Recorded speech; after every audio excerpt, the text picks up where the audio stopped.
अभी हम स्टार्ट करने वाले हैं केमिस्ट्री का चैप्टर नंबर 2 और बहुत शॉर्ट में नोट्स बनाया और बहुत फटाफट से इस चैप्टर को कंप्लीट करेंगे।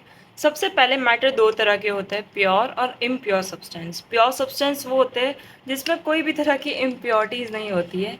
जोक्स अपार्ट, प्योर सब्सटेंस का केमिकल कंपोजिशन यूनिफॉर्म होता है, मतलब उनका स्ट्रक्चर एक जैसा होता है, ये ध्यान रखना। मतलब आप कोई भी तरह का प्योर सब्सटेंस ले लो, दुनिया में कहीं पे भी चले जाओ, उनका केमिकल कंपोजिशन क्या होगा, सेम होगा और उनकी प्रॉपर्टी सेम होगी। ऐसा नहीं है सोडियम यहाँ पे कुछ और मिलेगा और कहीं और कुछ और मिलेगा, ऐसा नहीं होता है। प्योर सब्सटेंस हर जगह पे सेम तरीके से एग्जिस्ट करता है, ठीक है। जैसे कि प्योर वाटर ले लो, H2O, या गोल्ड ले लो, ये क्या है, ये प्योर सब्सटेंस है। इम्प्योर सब्सटेंस क्या होता है, इनको मिक्सचर्स भी बोला जाता है, ठीक है। इम्प्योर सब्सटेंस को मिक्सचर्स भी बोला जाता है, जो दो या दो से ज़्यादा प्योर सब्सटेंस से मिलके बने हुए होते हैं। टू और मोर प्योर सब्सटेंस से मिलके बने हुए होते हैं, ठीक है। जैसे कि एयर हो गई, सॉइल हो गई, मतलब कुल मिला के कॉम्बिनेशंस, मिक्सचर्स, इसको क्या बोला जाता है, इम्प्योर सब्सटेंस बोला जाता है। ये फिजिकली कंबाइन हुए हुए होते हैं, मतलब बाहर से दिखने में क्या होते हैं, ये कंबाइन हुए हुए होते हैं, बट केमिकली इनका कोई बॉन्ड नहीं बना हुआ होता है, ठीक है। एयर के पार्टिकल्स, एयर में बहुत सारी चीज़ें होगी बट उनका केमिकली कोई रिलेशन नहीं है, बट फिजिकली ये सब के सब मिले हुए हैं, ठीक है। और ये कोई भी फिक्स रेशियो में नहीं होता है, मतलब कुछ जगह पे देखना सॉइल के अंदर फॉस्फोरस कम अमाउंट में होगा, कुछ जगहों पे ज़्यादा अमाउंट में होगा, ठीक है। तो ये कभी भी फिक्स रेशियो में नहीं होते हैं। ये आप एक जगह पे कुछ और मिलेगा आपको, दूसरी जगह पे कुछ और मिलेगा, ठीक है। तो प्योर सब्सटेंस को दो कैटेगरी में बांटा गया है, एलिमेंट और कंपाउंड। इम्प्योर सब्सटेंस को हम आगे स्टडी करने वाले हैं, प्योर सब्सटेंस को हम लास्ट में थोड़ा सा वापस से देखेंगे, एलिमेंट और कंपाउंड क्या होता है, ठीक है। इम्प्योर सब्सटेंस मतलब मिक्सचर। मिक्सचर्स को दो कैटेगरी में बांटा गया है, मतलब मिक्सचर्स दो तरह के होते हैं, या तो वो होमोजीनियस हो सकते हैं या हेट्रोजीनियस हो सकता है। होमोजीनियस और यूनिफॉर्म इन कंपोजिशन, ये एकदम यूनिफॉर्म होते हैं कंपोजिशन में। मतलब इसका मतलब क्या है, इनका कंपोजिशन बहुत यूनिफॉर्म होता है, मतलब ये ऐसे घुलते हैं, ऐसे मिक्स होते हैं कि वो दो चीज़ें एक ही लगती है। जैसे मान लो नमक को पानी में जब घोलते हो, तब तुम्हें नमक अलग और पानी अलग नहीं दिखेगा, वो चीज़ें क्या दिखेगी, एक जैसी दिखेगी। इसे बोलते हैं homogeneous mixture. Components evenly distributed, जो भी चीज़ आप डाल रहे हो उसके अंदर, वो क्या होगी, इवनली डिस्ट्रीब्यूटेड होगी, हर जगह पे एक जैसी फैली हुई होगी, जिसकी वजह से आप दोनों चीज़ों को अलग अलग देख ही नहीं पाओगे। जैसे कि हवा, हवा के अंदर आप क्या कार्बन डाइऑक्साइड और ऑक्सीजन को अलग अलग देख सकते हो, नहीं देख सकते है ना। सॉल्ट इन वाटर, जैसे अलॉय, अलॉय आपने देखा होगा कि कोई भी दो या दो से ज़्यादा मेटल्स का मिक्सचर जो होता है उसे अलॉय बोलते हैं, ठीक है। होमोजीनियस मिक्सचर होता है ये, मतलब जैसे ब्रास हो गया, ठीक है, स्टील हो गया, तो ये होमोजीनियस मिक्सचर होता है दो या दो से ज़्यादा चीज़ों का, मेटल्स का। हेट्रोजीनियस मिक्सचर क्या होता है, heterogeneous mixture are non uniform in composition, non uniform होते हैं कंपोजिशन में, मतलब अनइवनली डिस्ट्रीब्यूटेड होते हैं।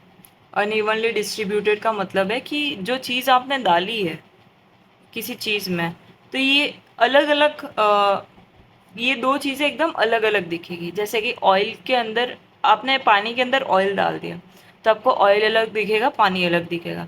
आपने मिट्टी को पानी में डाल दिया तो आपको सैंड अलग दिखेगी और पानी अलग दिखेगा। जैसे ब्लड, ब्लड एक हेट्रोजीनियस मिक्सचर है, पर ये दिखता कैसा है, होमोजीनियस जैसा दिखता है, हम ये आगे स्टडी करेंगे। ऐसे खून आपको पूरा रेड ही दिखेगा, आपको उसके पार्टिकल्स अलग अलग नहीं दिखेंगे, बट आपको माइक्रोस्कोप के अंदर वो चीज़ें अलग अलग दिखेगी। मिल्क और वाटर भी एक हेट्रोजीनियस मिक्सचर है, पर दिखता होमोजीनियस है। मतलब ज़रूरी नहीं है जो हर चीज़ दिखे वो सच हो। ये ऐसी चीज़ें हैं, ब्लड और मिल्क एंड वाटर, जो आपको दिखती तो होमोजीनियस है, बट होती क्या है, हेट्रोजीनियस। इन दोनों के बीच में एक थोड़ा सा डिफरेंस देख लेते हैं। होमोजीनियस मिक्सचर में पार्टिकल की साइज जो होती है वो होती है लेस देन 1 नैनोमीटर। 1 नैनोमीटर कितना होता है, 10⁻⁹ -9 मीटर, मतलब बहुत मीटर से 10⁻⁹मीटर, 10⁻⁹ यूनिट छोटा होता है नैनोमीटर, ठीक है। और माइक्रोमीटर 10⁻⁶ यूनिट छोटा होता है। तो पार्टिकल की साइज़ 1 नैनोमीटर से भी छोटी होती है। पार्टिकल की साइज़ 1 नैनोमीटर से लेके 1 म्यू मीटर मतलब माइक्रोमीटर तक होती है। ठीक है। होमोजीनियस मिक्सचर की बाउंड्रीज अलग नहीं होती है, मतलब ऐसे बाउंड्री नहीं दिखती है दो चीज़ों के बीच में।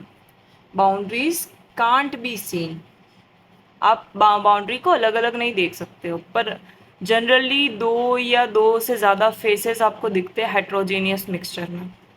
पार्टिकल कांट बी सेपरेटेड, आप कोई भी दो चीज़ों को अलग अलग नहीं कर सकते हो। सेंट्रीफिकेशन या डिकेंटेशन प्रोसेस है। सेंट्रीफिकेशन प्रोसेस क्या होता है, आप किसी चीज़ को एकदम तेज़ तेज़ घुमाते हो ताकि दो चीज़ें एकदम अलग हो जाए, ये पहला प्रोसेस है सेंट्रीफिकेशन।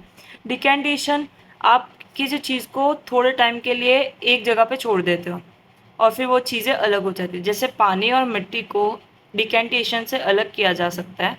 आप थोड़े टाइम के लिए उसे अलग करो, छोड़ दोगे अनडिस्टर्ब, मतलब आप उसको हाथ नहीं लगाओगे तो सारी मिट्टी नीचे बैठ जाएगी, उसको बोला जाता है डिकेंटेशन प्रोसेस। ठीक है। पर ये कि ये हेट्रोजीनियस मिक्सचर वाली जो चीज़ें होती है ना, इनको आप सेपरेट कर सकते हो इन प्रोसेस से, पर आप होमोजीनियस वाले मिक्सचर को नहीं कर सकते।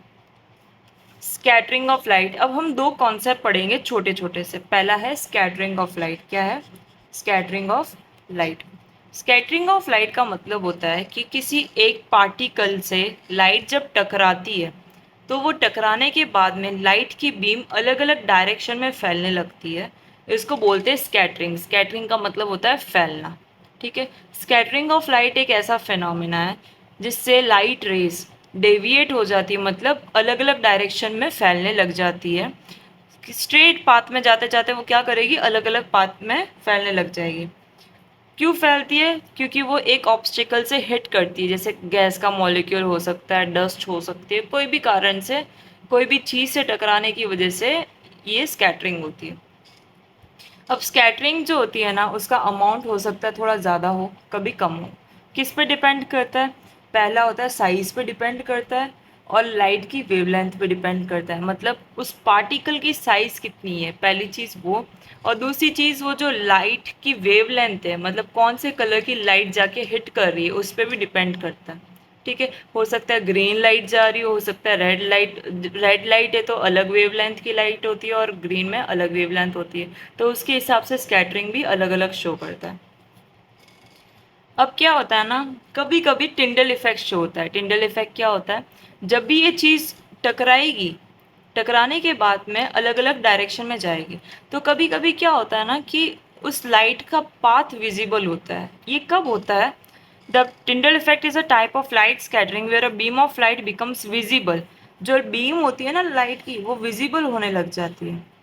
क्यों? क्योंकि ये कॉलॉइडल मिक्सचर में जाके टकराती है, मतलब किसी, ये जो पार्टिकल है ना, ये कॉलॉइडल मिक्सचर का पार्टिकल है। अगर वो लाइट उससे जाके टकराएगी, कॉलॉइडल पार्टिकल से जाके टकराएगी, तो जो लाइट होगी ना, वो फैलेगी और उसका पाथ विजिबल होगा। और ये जब होता है तो उसको बोला जाता है टिंडल इफेक्ट। या फिर सस्पेंशन पार्टिकल से भी जाके टकराए तो भी यही सेम चीज़ विजिबल होगी। अब देखो, जैसे कि एग्जाम्पल के रूप में आपने देखा होगा कि जब भी फॉग होता है या डस्ट बहुत ज़्यादा दिखती है, तो रात के टाइम पे जो कार की हेडलाइट की जो रेज होती है ना, वो विजिबल हो जाती है। तो इसी चीज़ को टिंडल इफेक्ट बोला जाता है। ठीक है। अब टाइप्स ऑफ मिक्सचर, तीन तरह के मिक्सचर्स होते हैं, सोल्यूशन, सस्पेंशन और कोलोइडल। सोल्यूशन में साइज़ 1 नैनोमीटर से कम होती है, सस्पेंशन में 1000 नैनोमीटर से ज़्यादा होती है और कोलोइडल में इन दोनों नंबर्स के बीच में होती है साइज़। सोल्यूट के अंदर दो कंपोनेंट होते हैं, सोल्यूट और सॉल्वेंट। कोलोइडल के भी दो कंपोनेंट होते हैं, डिस्पर्स मीडियम और डिस्पर्स फेस। ठीक है। तो ये दो कंपोनेंट इसके भी होते हैं। सोल्यूट जो छोटी क्वांटिटी में डाला जा रहा है, जैसे पानी के अंदर मैं नमक डाल रही हूँ, तो नमक क्या है? सोल्यूट है, और पानी क्या है? सॉल्वेंट है। इनके बीच का डिफरेंस देख लेते हैं। नेचर, सल्यूट सोल्यूशन का नेचर होमोजीनियस होता है, ऐसे मिक्स होता है कि हमें दोनों पार्टिकल्स, दोनों चीज़ें अलग अलग नहीं दिखेगी। सस्पेंशन हेट्रोजीनियस होता है। कोलोइडल दिखता होमोजीनियस है बट होता हेट्रोजीनियस है। पार्टिकल की size less than 1 nanometre, particle की size more than 100 nanometre, between 1 to 100 nanometre. ठीक है। विजिबिलिटी, क्या पार्टिकल्स, नमक दिखेगा पानी के अंदर? नहीं दिखेगा। होमोजीनियस है तो कैसे दिखेगा? हेट्रोजीनियस सस्पेंशन में पार्टिकल विजिबल, आपको दिखने लग जाएगा, मिट्टी के पार्टिकल्स विजिबल होंगे, आपकी खुद की आंखों से आप देख सकते हो। कॉलोइडल में क्या होता है, आप नेकेड आई से तो नहीं देख सकते, अपनी खुद की आंखों से नहीं देख सकते हो, बट आप माइक्रोस्कोप की हेल्प से उस चीज़ को देख सकते हो। फोर्थ, सेटिंग ऑफ पार्टिकल्स, के पार्टिकल थोड़े टाइम के बाद में नीचे बैठने लग जाएंगे अगर उनको एक अकेले में छोड़ दिया जाए तो? नहीं, होमोजीनियस सोल्यूशन में नहीं होता है, सोल्यूशन में होता ही नहीं है, ये नीचे सेटल नहीं होता है, do not settle on standing. Suspension में धीरे धीरे धीरे धीरे ये सेटल डाउन होने लग जाएंगे। और कॉलोइडल में भी तुमने देखा होगा, आप दूध में पानी मिक्स कर दो और घंटे भर के लिए छोड़ दो या रात भर के लिए छोड़ दो, ये सेटल डाउन नहीं होंगे। ठीक है। फिल्ट्रेशन, फिल्ट्रेशन प्रोसेस किस किस में आप यूज़ कर सकते हो? फिल्ट्रेशन प्रोसेस आप इसमें यूज़ नहीं कर सकते सोल्यूशन में, क्योंकि सारा का सारा जो सोल्यूशन होगा ना, ये पास हो जाएगा फिल्टर पेपर से। सस्पेंशन में आप सेपरेशन कर सकते हो फिल्टर पेपर का यूज़ करके, क्योंकि ऊपर जो चीज़ होगी वो पार्टिकल सल्यूट हो जाएंगे और नीचे सारी लिक्विड फॉर्म में जो भी चीज़ होगी वो नीचे आ जाएगी। तो आप सेपरेशन कर सकते हो, कैन बी सेपरेटेड। और इसको आप सेपरेट नहीं कर सकते हो, दूध और पानी को क्या फिल्टर पेपर से अलग कर सकते हो? नहीं कर सकते। टिंडल इफेक्ट, आप टिंडल इफेक्ट सोल्यूशन में नहीं शो होता है, सस्पेंशन में कभी कभी शो होता है, और कोलोइडल में हमेशा शो होता है। ठीक है। For example salt in water, sugar in water, sand in water, ये तो तुम्हें जो हेट्रोजीनियस के एग्जाम्पल थे, कोलोइडल, ये सारे मैं ऑलरेडी एग्जाम्पल्स दे चुकी हूँ। ठीक है। कुछ कोलोइडल्स के एग्जाम्पल्स हम डिटेल में पढ़ते हैं, क्वेश्चन इस टेबल में से कभी कभी आ जाता है। ठीक है। जैसे डिस्पर्स्ड फेज, आपने किसी लिक्विड के अंदर एक गैस डाला है। ठीक है। मतलब गैस एक मीडियम है, उसके अंदर आपने लिक्विड डाल दिया तो उसको बोलते हैं एरोसल। ठीक है। गैस के अंदर लिक्विड फिल हुई है तो उसको क्या बोला जाता है? एरोसल बोला जाता है। जैसे फॉग के अंदर क्या होता है, बहुत सारी गैस होती है पर थोड़े थोड़े पार्टिकल्स लिक्विड के होते हैं, उसको क्या बोला जाता है? एरोसल। अगर आपने गैस के अंदर सॉलिड मिक्स किया है, बहुत सारी गैस के अंदर सॉलिड मिक्स किया है तो उसे एरोसल ही बोला जाता है, स्मोक एग्जाम्पल है इसका। अगर आपने लिक्विड के अंदर गैस मिक्स किया उसे फोम बोला जाता है, लिक्विड के अंदर लिक्विड मिक्स किया तो इमल्शन बोला जाता है, लिक्विड के अंदर सॉलिड मिक्स किया तो इसे सॉल बोला जाता है। ठीक है। सॉलिड के अंदर गैस फिल की है जैसे फोम, आपने देखा ही होगा स्पॉन्ज, स्पॉन्ज इसका एग्जाम्पल है। सॉलिड के अंदर आपने अगर लिक्विड मिक्स किया है तो उसे बोला जाता है जेल, जैसे जेली के अंदर होता है, चीज़ के अंदर होता है। सॉलिड के अंदर अगर आपने सॉलिड मिक्स किया है तो उसे बोला जाता है सॉलिड सॉल, जैसे कलर्ड जेमस्टोन में होता है या फिर अलॉय में होता है। ठीक है। एक आपका न्यूमेरिकल है, जैसे पिछले चैप्टर में भी एक न्यूमेरिकल था, इस चैप्टर में भी एक न्यूमेरिकल है, concentration of solution, amount of solute present in a given solution. कुल मिला के आपने कितना नमक डाला है कितने पानी में, उसका परसेंटेज निकालने के लिए कंसंट्रेशन ऑफ सोल्यूशन यूज़ किया जाता है। मतलब आपने कितनी चीज़ डाली, कितनी चीज़ में, उसको बोलते हैं कंसंट्रेशन ऑफ सोल्यूशन। इसको दो तरीके से निकाला जा सकता है, एक मास परसेंटेज, एक वॉल्यूम परसेंटेज। क्वेश्चन अगर मास मास मास में गिवन है तो आप आंसर भी मास में निकालोगे, क्वेश्चन अगर वॉल्यूम में गिवन है तो वॉल्यूम में आंसर निकलेगा। एक चीज़ याद रखना, वॉल्यूम अगर मान लो कि आपने 2 चम्मच नमक डाला है पानी के अंदर तो उससे पूरे सोल्यूशन का वॉल्यूम नहीं बदलेगा। ठीक है। सोल्यूशन का वॉल्यूम सेम रहेगा। 100 ml वाटर के अंदर 2 चम्मच, या मान लो आपने डाला है 30 ml नमक डाला है तो सोल्यूशन 100 ml ही रहेगा। ठीक है। ये आप जब क्वेश्चन करोगे तब ये चीज़ अच्छे से समझ आ जाएगी। दो तरह के सोल्यूशन होते हैं, सैचुरेटेड और अनसैचुरेटेड। सैचुरेटेड सोल्यूशन वो होता है जो पूरी तरीके से सेटिस्फाइड है, मतलब आपने एक लिक्विड के अंदर शक्कर डाली और शक्कर डाली और शक्कर डाली, शक्कर डाली डाली और बहुत सारी शक्कर डाल दी। ठीक है। एक टाइम ऐसा आएगा कि शक्कर पानी के अंदर मिक्स नहीं होगी तो उसको बोलते हैं सैचुरेटेड सोल्यूशन। अब वो पूरी तरीके से सेटिस्फाइड है, जितनी शक्कर आ सकती थी उसके अंदर वो आ चुकी है। ठीक है। अनसैचुरेटेड सोल्यूशन किसे बोला जाता है? जहाँ पे solution where more solute can be dissolve, आप उसमें और शक्कर डाल सकते हो या और सॉल्यूट डाल सकते हो, तो उसे बोला जाता है अनसैचुरेटेड सॉल्यूशन। जो सेटिस्फाइड नहीं है उसके अंदर और सॉल्यूट आ सकता है अभी, ठीक है। इसमें ध्यान रखना आपको टेम्परेचर और प्रेशर सेम रखना है। अगर आपने टेम्परेचर बढ़ाया तो उसमें और सॉल्यूट आ जाएगा, और अगर आपने टेम्परेचर कम किया तो आप उसमें और सॉल्यूट नहीं डाल पाओगे। तो इन सब चीज़ों पे भी फ़र्क करता है, पर टेम्परेचर और प्रेशर सेम रखने पर सैचुरेटेड और अनसैचुरेटेड सोल्यूशन की डेफिनेशन ये है। दो तरह के चेंज होते हैं, फिजिकल केमिकल। ये मुझे समझाने की भी ज़रूरत नहीं है क्योंकि तुमने छोटी क्लासेस में से बहुत पढ़ा है। फिजिकल चेंज क्या होता है? किसी के भी अपीयरेंस को चेंज करना, जैसे एक पेपर को फाड़ना इस फिजिकल चेंज। आपने आइस मेल्ट किया, उसे फिजिकल चेंज बोलेंगे, ठीक है। केमिकल चेंज क्या होता है?